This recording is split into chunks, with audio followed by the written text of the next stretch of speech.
can do it. Sure we can do it. We just got to, yeah, yeah, yeah, yeah. I know we can do it. Sure we can do it. We got to, yeah. It's Thursday the 30th of March and today I'm tackling yet more jobs in the garden. I've just transplanted this little ornamental cherry tree because I'd really put it in quite the wrong place. So I've put it out here in the shrubbery. I was given this cherry tree by my daughter and my grandchildren last year as a Mother's Day gift, and she very kindly sent me a set of 4 very small trees which I've planted up, and they're all doing really well. And from the shrubbery going round towards the food forest and annual vegetable garden, there's this little tiny strip of soil which is just full of weeds. So I've been trying to pull some of them out, but they're horrible pernicious weeds, so I'm going to have to think about some sort of covering over them. And there's some hollyhocks that I planted last year, so I'd really like to carry on the hollyhocks sort of all along there, or release some cheery flowers, just to brighten up this rather dull fence, which we've backed with windbreak fabric, because everything here gets beaten by the winds terribly. I get distracted so quickly by the chickens. I find it really hard to just crack on with jobs because they're so funny. So when I'm outside I do quite a lot of pausing while I'm just stand and watch them. Anyway, what I want to try and crack on with today is this little mess. This is the worst corner possibly of the herbaceous border, and I'm not a huge fan of using up loads of space on the small holding with ornamentals, but I really like to have some flowers, mainly for cutting to take into the house, but also to have a few herbs in here as well. And so in the autumn,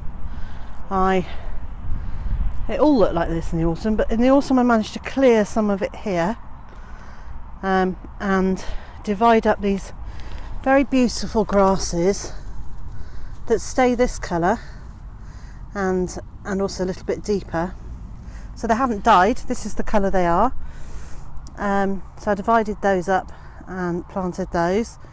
Having cleared the weeds, I laid down a really thick layer of cardboard and chippings over the top, and look, stinging nettles, buttercup, plastic bags, more buttercups.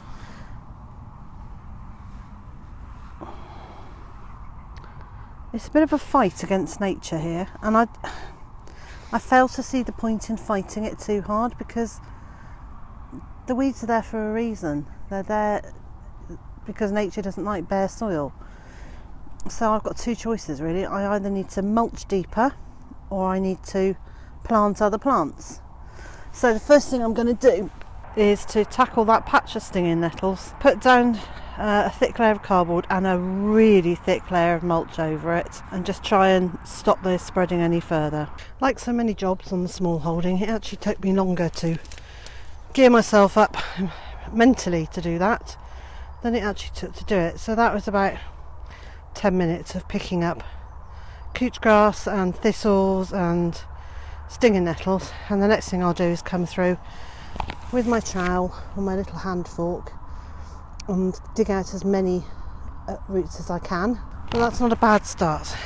In terms of survival, I think stinging nettles have completely got it sussed. They can reproduce in so many ways. If one fails, the other one's likely to succeed. I've got Monty helping me. Come on boy, up you come.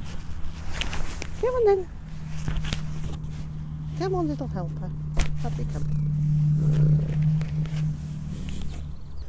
And trying to get rid of them from the garden is one of those things we'll just never do. And we decided when we moved here, and we thought, okay, it's a huge plot for 2 of us to look after. we agreed that we would have an area that has got stinging nettles in it, because it supports wildlife in a number of ways, and in particular it supports the peacock butterfly, which is one of our favourites. So we've chosen an area that, you know, it's fine for the stinging nettles to be in, but everywhere else it would be nice to just kind of keep them under control a bit.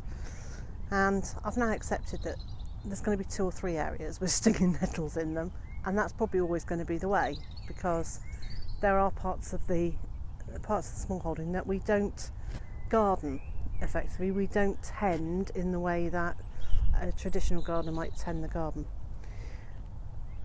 A lot of the area where the ducks are, we don't interfere with. We let nature run its course, because the ducks keep the grass down, they eat a lot of the weeds. They're certainly eating slugs and snails, which stops them coming into the vegetable garden.